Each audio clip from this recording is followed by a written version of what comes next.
Não existe amor em SP, um labirinto místico, onde os grafites gritam, não dá pra descrever. Seguimos com a comemoração de 470 anos, aniversário da nossa querida cidade de São Paulo.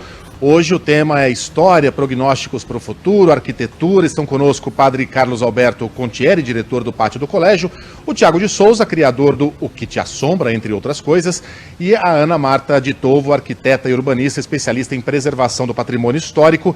E os caminhos do Tiago e da Ana se encontram porque os dois atualmente estão trabalhando com e em cemitérios. A Ana no processo de concessão dos cemitérios de São Paulo e o Tiago nos tours noturnos no Cemitério da Consolação e Cemitério São Paulo. Isso, na Necrópole São Paulo, no Cemitério da Consolação, a gente faz tudo com autorização e até com a parceria das duas concessionárias, da Consolare no Consolação e da Cortel da Necrópole São Paulo, e esse ano a gente vai tentar expandir isso para o Araçá, para o Cemitério Santo Amaro, com a Cortel, e no Quarta Parada, que é um cemitério que merece mais cuidado, assim, em São Paulo. Eu sei que o pessoal está se esforçando muito agora, existe uma energia, mas é um cemitério que ficou na indigência há muito tempo, embora seja um aparelho sanitário importantíssimo para a cidade de São Paulo, que atende muita gente, muitas famílias, especialmente da Zona Leste, e com muita história, muitas histórias legais. A gente está falando de milagreiro de cemitério, né?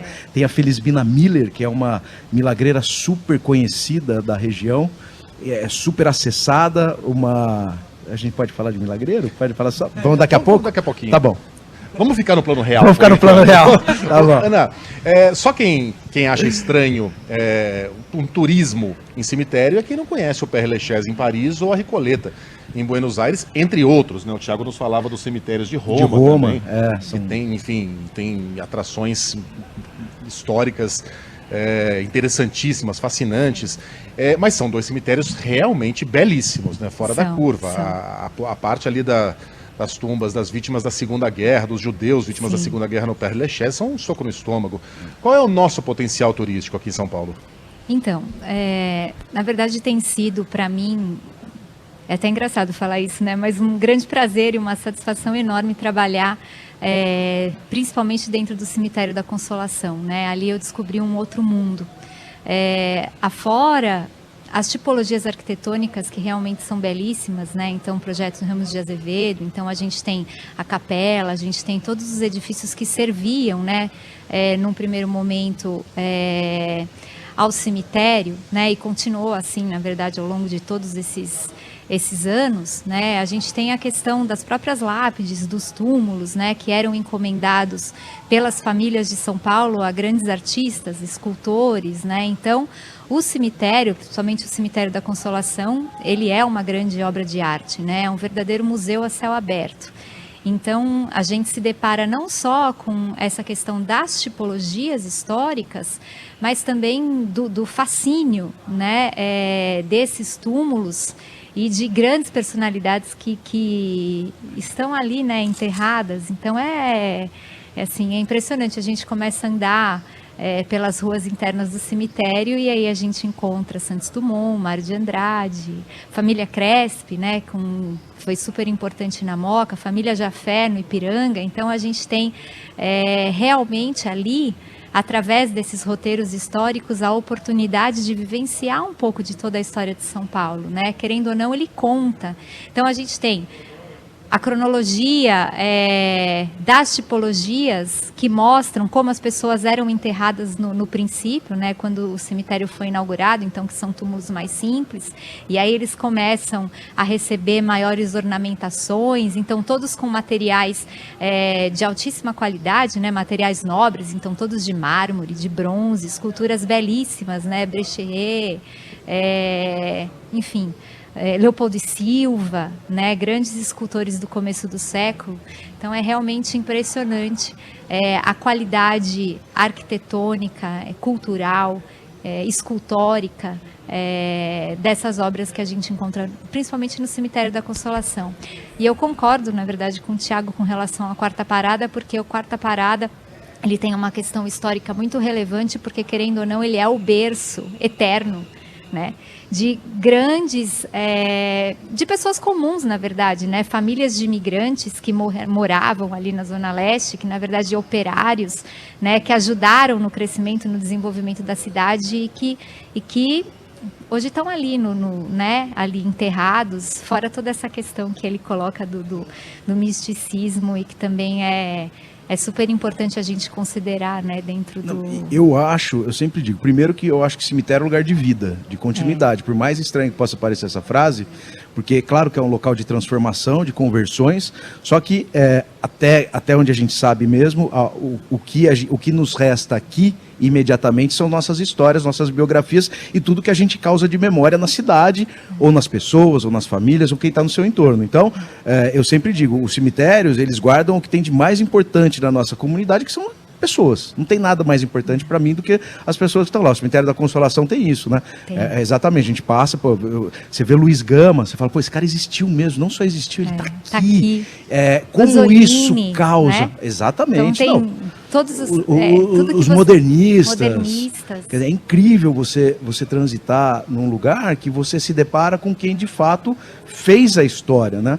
Não existe lugar nenhum que explique melhor a cidade do que o cemitério. Isso em São Paulo tem um recorte interessante, porque São Paulo é muito grande, então você precisa considerar um tempo e espaço para fazer essa leitura que eu estou fazendo. O Cemitério da Consolação, que é de 1858, sucedeu o Cemitério dos Aflitos, que também tem uma história muito interessante, porque o bairro da Liberdade, por exemplo, é um bairro construído em cima do primeiro cemitério de São Paulo.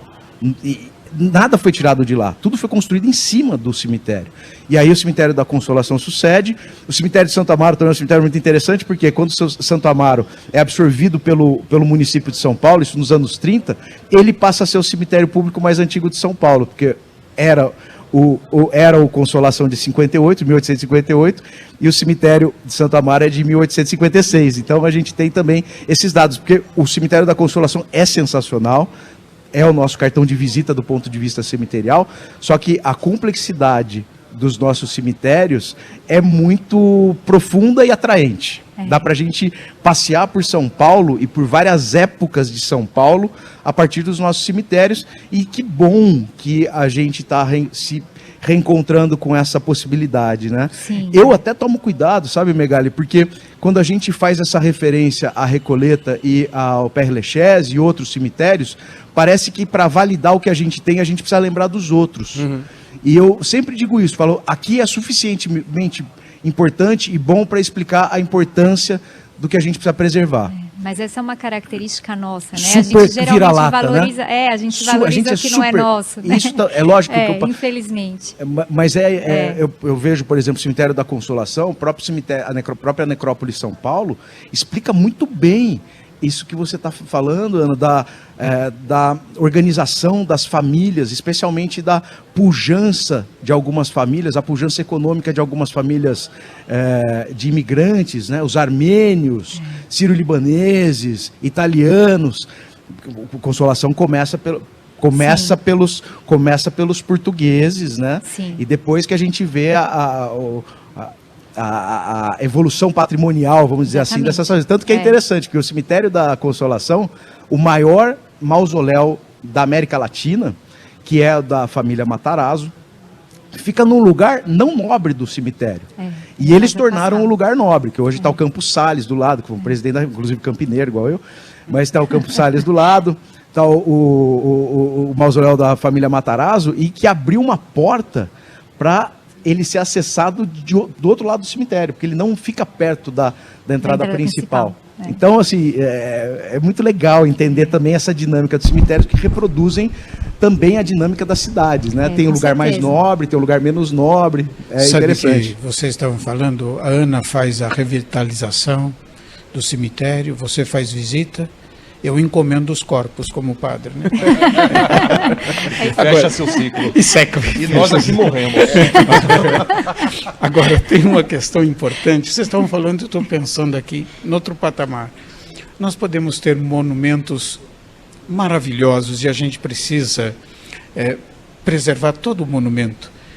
Mas no que está abaixo do monumento, nós somos todos absolutamente iguais. Aí o dinheiro não conta. Por isso que eu acho que o maior nós patrimônio... apodrecemos da mesma maneira. Por isso que eu tomo o cuidado de dizer, padre, que o maior patrimônio do cemitério é quem está enterrado, são as pessoas que estão lá. É verdade. Independente de quem seja. O legado, na verdade, o legado, né? porque Eles os cemitérios, pra gente. os cemitérios, na verdade, só para você que estou falando muito, mas os cemitérios, eles não foram bem recebidos, especialmente pela camada mais abastada da sociedade. Ninguém queria ser enterrado em cemitério. Tanto que o cemitério da Consolação mesmo, a dona Teresa Corrêa de Jesus foi a primeira sepultada, que era uma mulher escravizada. Porque ninguém queria ser enterrado em cemitério. O pessoal mais rico queria continuar sendo sepultado dentro das igrejas. E aí veio a teoria dos miasmas, que era uma teoria sanitária que dizia que o cheiro do defunto passava doença respiratória. E aí houve várias tentativas, vários comandos. Primeiro um comando régio do Dom João VI para começarem a construir cemitério, que ninguém obedeceu.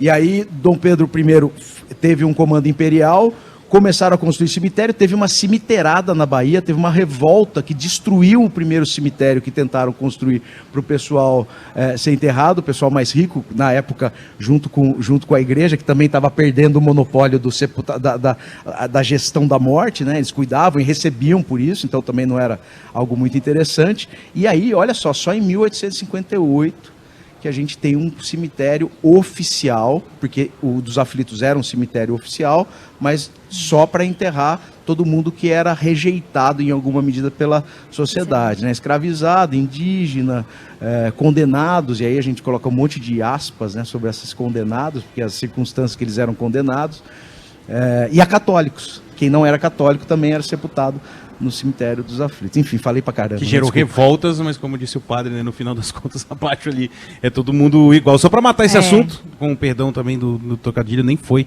nesse sentido. Ô, Tiago, eu queria saber da reação das pessoas, rapidinho.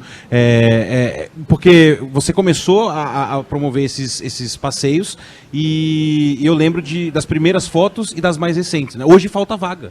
Falta vaga. As pessoas têm essa curiosidade, têm essa intenção de descobrir a história da própria cidade por meio dessas visitas, e eu queria muito saber o que isso provoca, porque o projeto é o que te assombra, né? Então, o que te assombra é uma provocação, não é só o que, na verdade, começou o que te assombra, porque como a gente começou, é totalmente terapêutico esse projeto, né?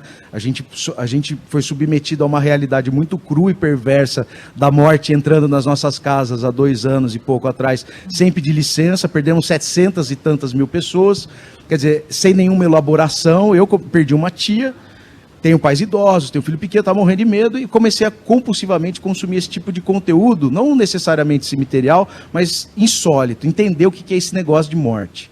E aí eu comecei a pegar as histórias de Campinas, foi super legal pegar as histórias, levamos para a internet e depois começamos a fazer uns passeios lá. E como eu trabalho e vivo aqui em São Paulo, eu falei, poxa, eu vou levar essa ideia para São Paulo. E foi um sucesso esquisito, igualzinho de Campinas, porque muita gente, eu acredito, que também tinha essa necessidade de encarar esse momento, porque é um momento que a gente trata com um tabu, de maneira até infantil, a morte no Brasil. Não tem a ver com o ser ocidental, porque você pega o México, por exemplo, o Dia de los Muertos é uma baita celebração, né? Então não é, talvez a colonização portuguesa, talvez a gente tenha assim... Porque até países anglo-saxões encaram a coisa de uma maneira diferente, completamente, né? Com um banquete, um buffet. Exatamente. Tem um quê mais festivo ali? Não existe, é celebrativo. Porque a gente... A celebração da vida, né? A celebração da vida. Quer dizer, existem outras possibilidades de encarar a morte que não seja necessariamente essa. Primeiro, aqui no Brasil tem esse negócio, ela não fala que atrai. Então a gente é uma superstição que atrapalha a gente a elaborar esses processos. Então acho que o que te assombra nasceu disso. E aí a galera é interessante, porque tem um monte de gente, porque cemitério tem gente que tem repulsa. E não consegue, a partir dessa repulsa, a partir de tudo que acredita, às vezes até em contornos religiosos, atrapalham e nublam a visão da pessoa de que aquilo é um lugar importante. O cemitério é um aparelho sanitário importante. Não vamos esquecer que, graças aos cemitérios, muita gente teve alguma dignidade no sepultamento. Isso aconteceu no Brasil, por mais que sejam terríveis as valas comuns, aquelas imagens que chocavam a gente, ainda assim houve mais dignidade do que muitos lugares que não tinham essas estruturas. Os funcionários, essas pessoas que trabalham em cemitério, são pessoas vocacionadas, trabalhavam pra caramba, e trabalham a vida inteira, e trabalham a partir de modificações e de experiências como essa, do que o senhor estava falando aqui em off da sua família, do senhor que perdeu a esposa, ficou tão tocado que ele decidiu não só morar no cemitério, mas viver limpando lápide para ficar mais perto dela. Então, esse lugar oferece experiências humanas muito legais. E acho que é isso que a galera, eu acho que é isso que a galera sente quando vai. Quer dizer, essa possibilidade não é uma possibilidade evidente quando a gente fala desse assunto. E quando as pessoas exercitam se permitem experimentar a experiência de ir no cemitério, elas veem que aquele lugar é muito mais do que um lugar para deixar restos mortais das pessoas. Bom, é muito assunto, né? Aliás, quem quiser, busque aí no Instagram. Hoje e amanhã já acabaram. Não tem mais vagas, nossa, mas acaba na hora, né? Acaba rápido. O arroba é o Kit Assombra Isso. no Instagram.